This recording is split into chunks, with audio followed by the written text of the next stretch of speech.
guys, how have you all been? Welcome back to my channel. My name is Pulkit. Now from this particular video, I'm going to be starting a series of videos which specifically aims at improving the English communication skills. So I really want to help you all with your spoken English skills. Now all the tips and techniques that I share through these videos are something that I've personally used, and I have immense experience with all these techniques, and they've helped me improve my communication skills fruitfully. So I am sure that these tips will be very beneficial and helpful to you. So without any further ado, let's get straight in the video. Now before starting this video, I would like you to have a piece of English content with you. So it could be a newspaper article, a magazine article, an English textbook, or anything. Just take anything, just pause this video for a while and grab anything that you possibly can, wherein you have a paragraph written in English, and then we'll proceed. Now we'll be doing an exercise and you will be needing that piece of English content in the course of this video, so that you can sort of start that exercise and start your English communication skills improvement right away. So just go and grab anything that you can. With me I have the first book in the Harry Potter series. Now what I'm going to do is I'm going to be reading some paragraphs from this book, and I want you to read each and everything that I read along with me over here. So let's just start this. I'm gonna start reading the first chapter, The Boy Who Lived. Let's just start. Mr. and Mrs. Dursley of number 4, Privet Drive, were proud to say that they were perfectly normal. Thank you very much. They were the last people you'd expect to be involved in anything strange or mysterious, because they just didn't hold with such nonsense.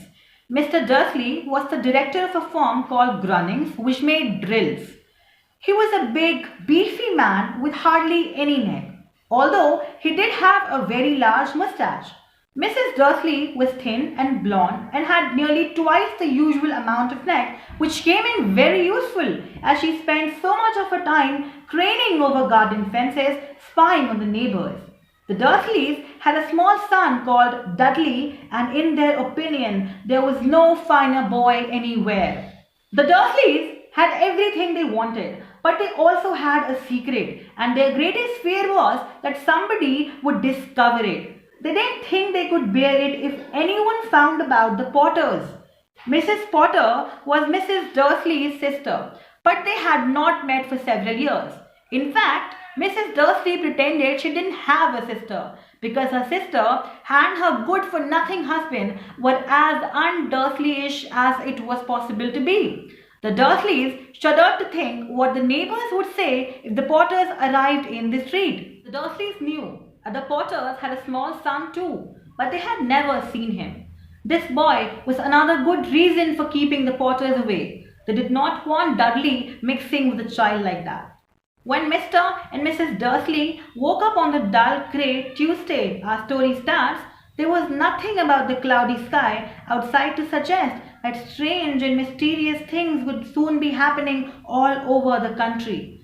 Mr. Dursley hummed as he picked out his most boring tie for work, and Mrs. Dursley gossiped away happily as she wrestled a screaming Dudley into his high chair.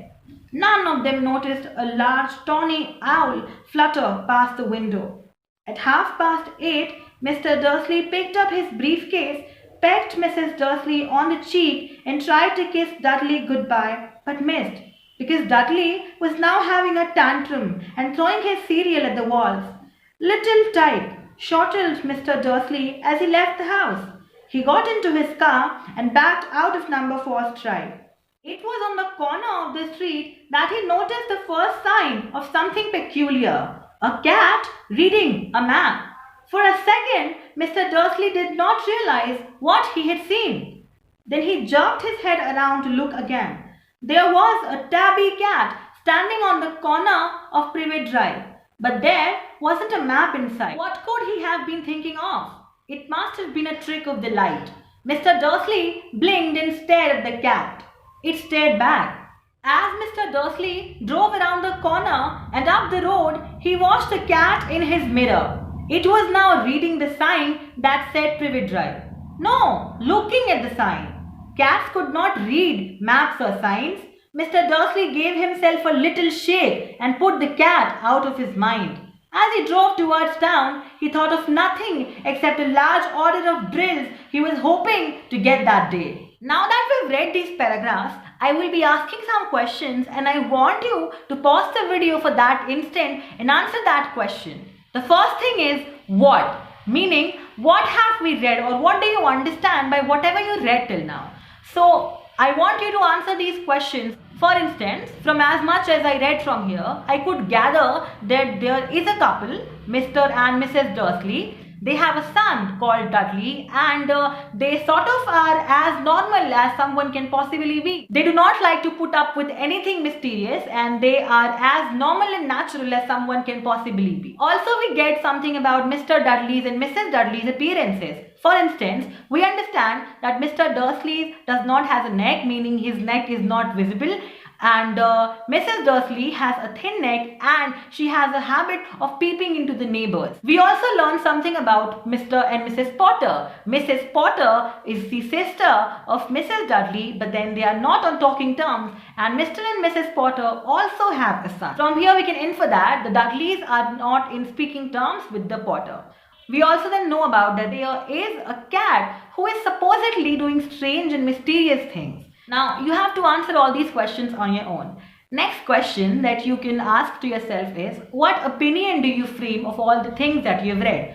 For example, we read about Mr. and Mrs. Dudley. So, from here we can sort of infer that these are people who do not put up with rubbish. Now, we'll also look into some words which we have read for the first time. For example, shudder, which means to tremble.